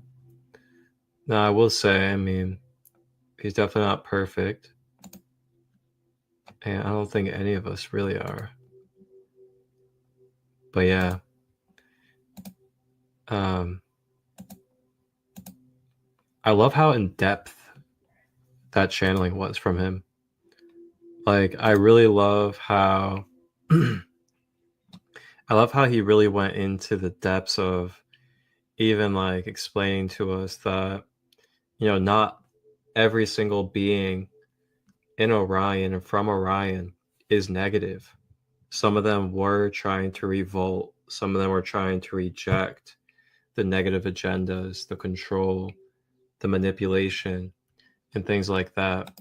And that's something that I really did want to emphasize as well for everybody, is that, you know, there's positive and negative versions of every species in our galactic awareness. And that even goes for the Lyrans. There's negative Lyrans and there's positive Lyrans as well. And that's just their vibration, their intentions, their mindset, the way that they're using their energy. It's either a positive energy or a negative energy. And what that means is positive is service to others, because we see others as an extension of our own consciousness or our own self. Or negative is service to self, where you believe that you're separate from all others and that you need to fend for yourself. And that is where self-righteousness comes from. So that's like positive and negative. Positive is service to others, seeing the connection to the one consciousness within all. Service to self is believing that you're separate and that you need to fend for yourself and that you need to dominate and have control over life. And that's just it. It's not about good or bad. It's intention and energy, pretty much. And that's what life is based off of: intention and the use of energy. You can say intentions and actions if you want to say too. So yeah, Bashar is a great guy to look into when it comes to channelings and things of that nature. But we'll go ahead and continue. Are you a Orion Starseed? Welcome back, Starseeds. Before we get started, please don't forget to subscribe and also check out my description below for free moon reading and how to attract wealth with your DNA. Let's begin. Orion Starseeds are individuals who are believed to have originated from the Orion constellation, located in the southwestern sky. According to various spiritual and metaphysical beliefs, Starseeds are advanced beings who have incarnated on Earth to assist with the spiritual evolution of humanity and the planet. Orion Starseeds are thought to possess unique traits and abilities that distinguish them from other individuals and are believed to have specific missions or purposes to fulfill in their lifetime. The Orion constellation is one of the most recognizable constellations in the sky and has been depicted in many different cultures throughout history. It is composed of several bright stars that form the shape of a hunter, with the 3 stars of Orion's belt being the most prominent feature. In various spiritual and metaphysical beliefs, the Orion constellation is thought to be a source of spiritual energy and is believed to have played a role in the creation and evolution of humanity. As such, Orion starseeds are said to have a strong connection to this constellation and its energy, and may feel a deep sense of familiarity or homecoming when looking at the night sky. Orion starseeds are said to have a unique set of characteristics and abilities that distinguish them from other starseed origins. While some Orion starseeds may have a strong connection to the Orion constellation and recall vivid memories of past lives or experiences there, others may simply exhibit certain physical characteristics or personality traits that suggest an Orion origin. Physical characteristics: many Orion starseeds are said to have tall, slender physiques, with long limbs and fingers. They may also have elongated heads or a pronounced brow ridge. Some Orion starseeds are born with violet or blue-tinted eyes, which are said to be a hallmark of the Orion constellation. Strong leadership qualities: Orion starseeds are often described as natural leaders, with an innate ability to inspire and motivate others. They may be confident and assertive, with a strong sense of purpose and direction in life. A deep desire for freedom: Orion starseeds are said to value their personal freedom and independence above all else.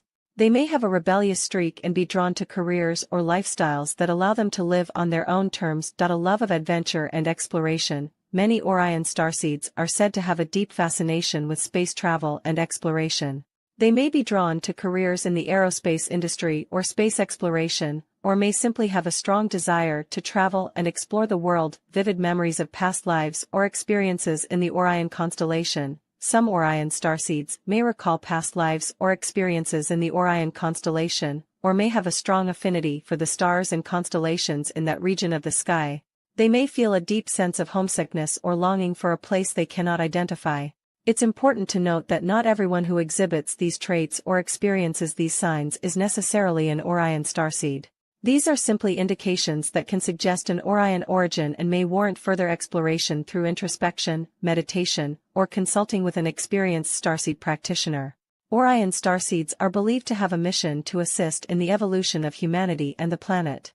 Their unique gifts and talents are thought to be essential to this mission, and aligning with their purpose can lead to a fulfilling and impactful life.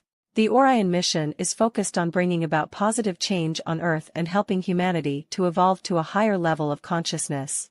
Orion starseeds may feel a strong sense of purpose and a deep desire to make a difference in the world. They may be drawn to careers in leadership, politics, or activism, and may have a strong desire to effect change on a global scale. One of the unique gifts that Orion starseeds bring to their mission is physical strength and endurance. They may have a natural athleticism and may excel in sports or other physical activities. They may also have a strong sense of leadership and may be skilled at inspiring and motivating others to take action. Orion starseeds are also believed to have a deep connection to nature and the environment. They may be drawn to outdoor activities and may feel a strong affinity for animals and the natural world. They may be passionate about environmental activism and conservation efforts. In addition, Orion starseeds are thought to possess a heightened sense of intuition and psychic abilities, which can be used to guide and support others on their spiritual journey. They may have a strong connection to the spiritual realm and may be drawn to practices such as meditation, energy healing, or shamanic journeying. Aligning with one's mission and purpose as an Orion starseed is essential to living a fulfilling and impactful life. By tapping into their unique gifts and talents, Orion starseeds can make a positive contribution to the world and help to bring about the evolution of humanity and the planet.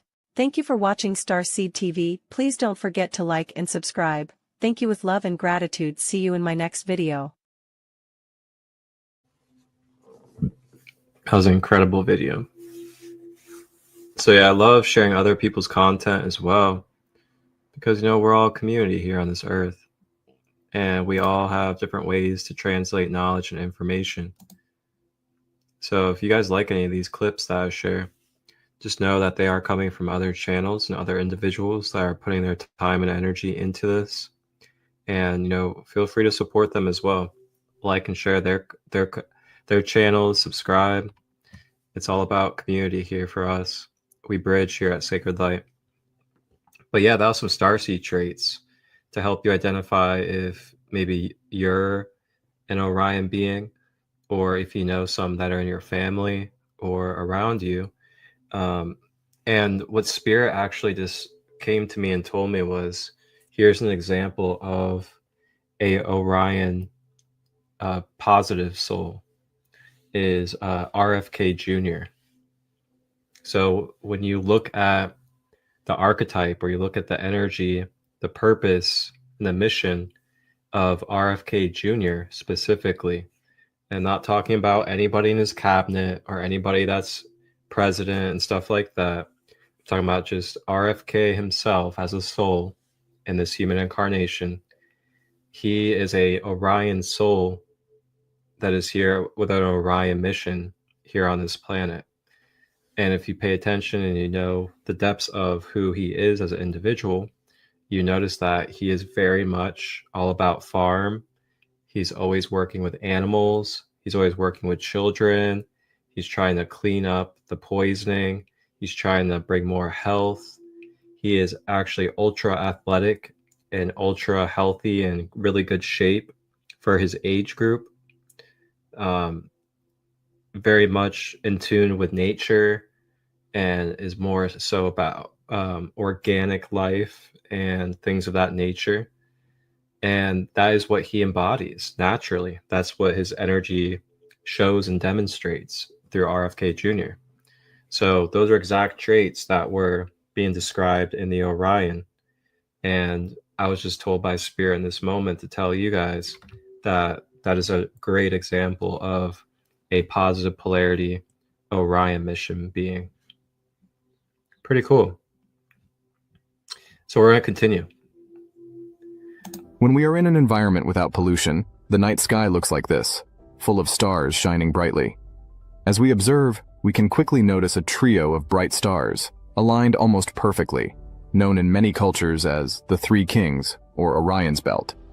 Located in the heart of the Orion constellation, these stars have been the object of admiration, study, and reverence for millennia.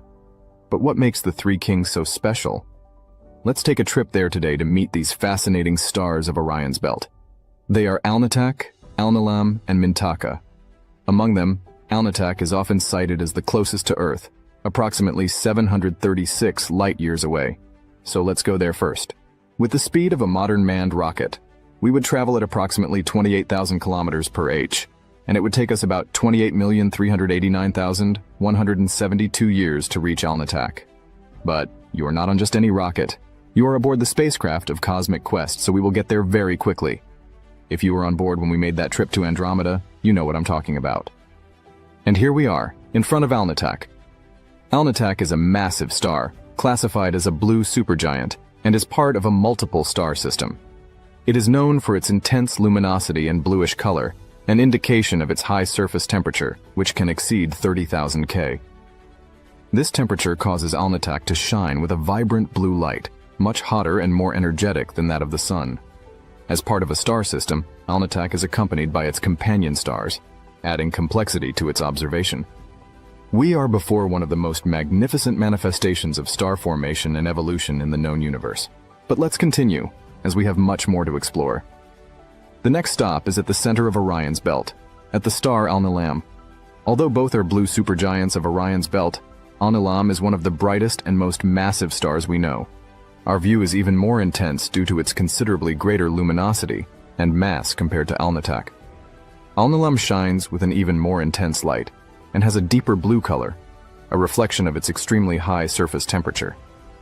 This intensity would be accompanied by a stronger stellar wind, capable of shaping the interstellar medium around it in even more dramatic ways. As I move away from the dazzling presence of Alnilam and approach Mintaka, the third star of the emblematic Orion's Belt, the experience transforms in subtle but profoundly significant ways. Mintaka, unlike its brighter sisters Alnitak and Alnilam, is a multiple star, which already adds a layer of complexity to its observation and experience. I am now before Mintaka, and the spectacle is somewhat different. Although still a bright supergiant, Mintaka has a distinct nature, being a multiple star system. This characteristic brings a visual and astronomical dynamic not found in Alnitak or Alnilam. The gravitational dance of Mintaka's companion stars adds a fascinating movement and interaction. Here, surrounded by the darkness of space, Mintaka, shiny blue as Alnilam or as dominant as Alnitak, carries a serene and complex beauty. Its position at the edge of Orion's Belt makes it a fundamental landmark, a closing point for the iconic alignment that has captured the imagination of sky observers for millennia. Let me tell you a bit about these stars as we return to Earth. They are aligned with an almost mystical precision, and have been the inspiration for countless stories throughout the ages. In different cultures, they have been given different names and meanings. To the ancient Egyptians, they pointed towards the pyramids of Giza, architectural wonders that reflected the grandeur of the cosmos on Earth. For the Greeks, they were associated with the mythical hunter Orion, and their arrangement in the sky told the story of his adventures and challenges. But beyond mythology, there is a fascinating science behind these stars. They are more than just bright points in the sky. They are distant suns, each with their own characteristics and mysteries. And, as technology advances, we continue to discover more about their composition, origin, and the role they play in the vast orchestra of the universe. When observing the three kings from Earth, we are, in fact, looking into the past. The light we see today began its journey hundreds of years ago, traveling through space until it reached our eyes. It is a direct connection to the cosmos, a bridge between the past and the present, between mythology and science. Moreover, the region around Orion is rich in nebulae, star clusters, and other astronomical wonders. The Orion Nebula, for example, is a stellar nursery, where new stars are being born from clouds of gas and dust. This journey through Orion's belt illustrates the diversity and complexity of stellar phenomena. Each star, despite sharing a common classification as blue supergiants within the same constellation, exhibits unique characteristics and contributions to the cosmic tapestry. Alnitak, Alnilam, and Mintaka serve not only as beacons within the night sky, but also as windows into the mechanisms of stellar evolution, from the forces shaping their formation to the intricate dance of gravity binding them in systems. Now that we've arrived on solid ground, and finally at our sweet home, you need to go now and subscribe to the Cosmic Quest newsletter. It's there that you'll find your ticket for the next journey through the universe. And there, you can choose to receive updates inspired by the phases of the moon. Here's the deal. The first 300 people to sign up will enter our premium list, and the first 30 will also get an exclusive ebook. But hurry, because the number of subscribers for the promotion is almost reached. The link is in the pinned comment below.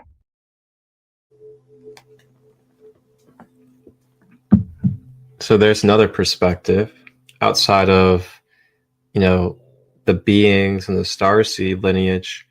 That was more of the actual constellation and just what it represents and its placement in this cosmos or this universe that we're in. And I also loved how it mentioned, the Egyptian pyramid connection, as well as the other ancient connections like the three kings. You think about the three kings story and the story of Yeshua, and talks about, the three kings basically seeing Orion's belt and all that type of stuff. Man, it's so cool.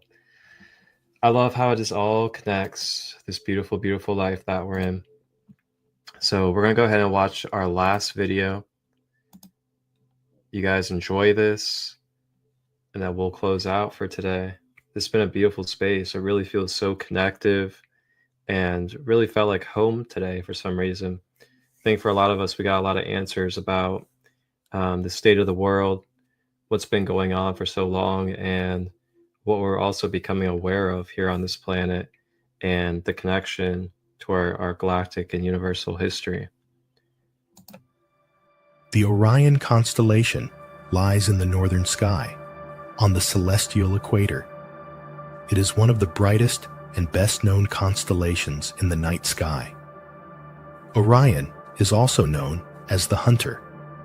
It is associated with the mythical hunter Orion, who is often depicted in star maps as either facing the charge of Taurus, the bull, or chasing after the hare, represented by the constellation Lepus, with his two hunting dogs, represented by the nearby constellations Canis Major and Canis Minor.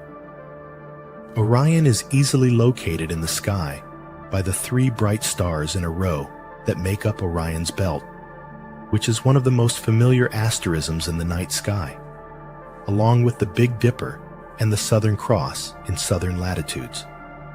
Starting with the top one, in the northern hemisphere, the names of these three stars are Mintaka, Alnilam, and Alnitak. Two of the three stars that form the belt of Orion are supergiants. The Orion constellation is home to the most important portal in our galaxy, the Orion portal. This interdimensional portal connects different dimensions, allowing beings to travel between them. With enough energy, they can even control those dimensions and create a new universe. Due to its strategic significance, Orion has become a target for many extraterrestrial species and has a very complicated history. There were many species living in the Orion constellation, including Lyran and vegan refugees who fled to Orion after the Lyran Draconian Wars, Greys, reptilians, amphibians, insectoids, and others. The Orion constellation was home to many beings, and one of the organizations present there was the world's agriculturalists. These beings are very large, about twice the size of a human. They have human-like bodies with heart-shaped ant heads. Their eyes resemble those of ants, but they have human mouths. Their skin changes color according to the sun, and its texture is similar to that of fish scales. They traveled through other star systems and galaxies in a spaceship that resembled a lotus flower, with many petals that opened and closed like a lotus. They stored the genetic information of every species in chambers that looked like flowers. This information was shared across planets and Orion. Their mission was to seed genetic information on various conscious planets, storing it in different places as a safeguard in case something catastrophic happened. They were working to build greenhouses on every planet. For them, the universe was not called God, but the tree. They believed the universe functioned like a tree, with each planet being a fruit of this tree. To them, God was represented by the main white tree, from which many planets, the fruits, grew. Their role was to collect seeds of DNA and information, store them in greenhouses, and later retrieve this data to seed other planets, ensuring that the information was never lost. They worked closely with another species from a planet near Rigel that was responsible for identifying worlds in the process of evolution. This species informed the agriculturalists where to go and which DNA to collect. The agriculturalists then brought that information back to their planet and analyzed the cells and materials in a holographic lab. In this lab, they could magnify the cells and manipulate them using their fingers through vibration. They reorganized the DNA patterns to balance them with the information from their own worlds. They performed DNA modifications to adapt certain species to different planets. These Orions sought out planets that were in the process of awakening to consciousness so that the harvested information would be conscious rather than unconscious. If information were seeded in unconscious worlds, it wouldn't properly connect with the self. That's why they were trying to reach conscious planets that were attempting to communicate with the self. This is why Earth and humanity were chosen to be among the conscious seeds for the agriculturalists to harvest information from, to be seeded throughout the galaxy as Earth began its journey toward awareness and spirituality. During the Orion Wars, many agriculturalists pointed to Earth, saying, "We need to bring our information there and become the information ourselves." As a result, many of them ended their lives in their own dimensions and incarnated into the third dimension so they could become the storage of the information themselves. In this world, by being human, they can harvest the energy they had seeded and teach others how to do the same. The main thing they are trying to teach humanity is to create the seeds for each of their flowers. That's why, in the history of many cultures, they taught about chakras, which represent the flowers that generate the energy needed to nourish the whole body and themselves. If we can work with enlightenment properly, focusing on the flowers in our bodies, we can become the seeds that feed not only other species in the galaxy, but also the entire universe. The world's agriculturalists are the ones seeding information to the greenhouse worlds of food and using their energy to nourish the galaxies and the entire universe. Their goal is to help us enlighten ourselves, because when we become enlightened beings, we become our own source of energy and nourish every species in the universe through consciousness. They are working to enhance the seeds as much as possible, making them better and more enlightened. They are among the seeders of Earth and humanity. However, due to the Orion Wars and draconian corruption, the Orion constellation split into the polarities of light and darkness, with most beings choosing to align with the Draconians and negatively oriented Pleiadians. They formed the reptilian Anunnaki Grey social memory complex, which operates for service to self and exerts influence over other planets.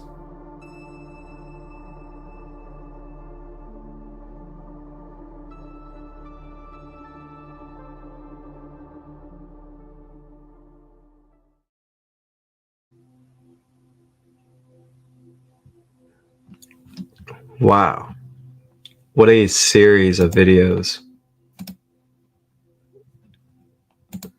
Wow. What an episode today. I don't know about y'all, but I was blown away in so many different segments of this episode. Some of this stuff I just discovered here live with all of you. So you're getting my real raw reactions to the enlightenment that I become aware of just as you do.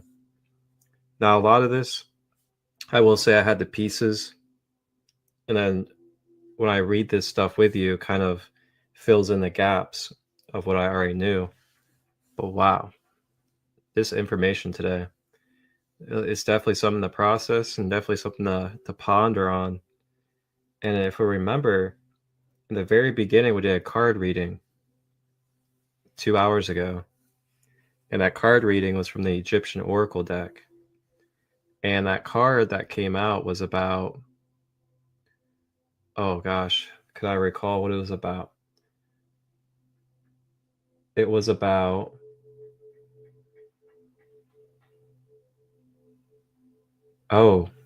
deep reflection, deep self-reflection of where your heart is. So deep reflection within yourself to see if your heart is as light as a feather. If you're holding on to attachments, grudges, if you're holding on to energies of separation, things like that. And, you know, it nicely ties into the Orion energy, because whenever we are full of those blockages and full of those energies of separation and grudges and all these things, we are holding on to more of that draconian energy in our field. So it's really cool how that all tied together. But that is today's episode. Check it out today at 4 p.m. Eastern. Soul Awakening with Sandra, Living Karma and Dharma, episode 4. And then you can see me tomorrow at 9 a.m. Eastern for the next episode of Grand Rising with ChristoLight. And we will be exploring our next star planet constellation and starseed lineage. And you'll have to tune in to see what that will be tomorrow at 9 a.m. Eastern. Then tomorrow at 8 p.m. Eastern, the Raw Material Law of One, Ascending Beyond Limitations, episode 72. Wholeness and Balanced Love.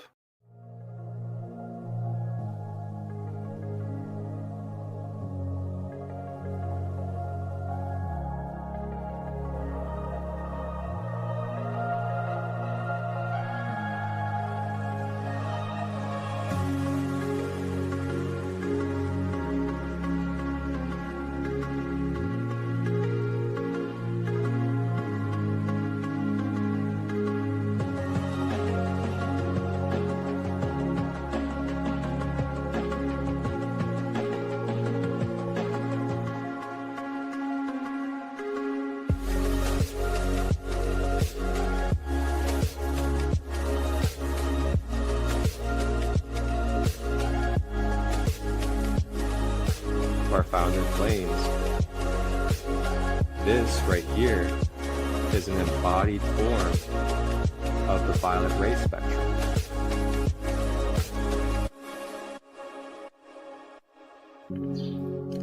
Tap in and tune in Tuesdays, Wednesdays, and Thursdays, 9 a.m. to 10 a.m. Eastern, live on YouTube, Facebook, and Instagram. Grand Rising with ChristoLight, your sacred space for discovering the Ascended Masters in crystal healing.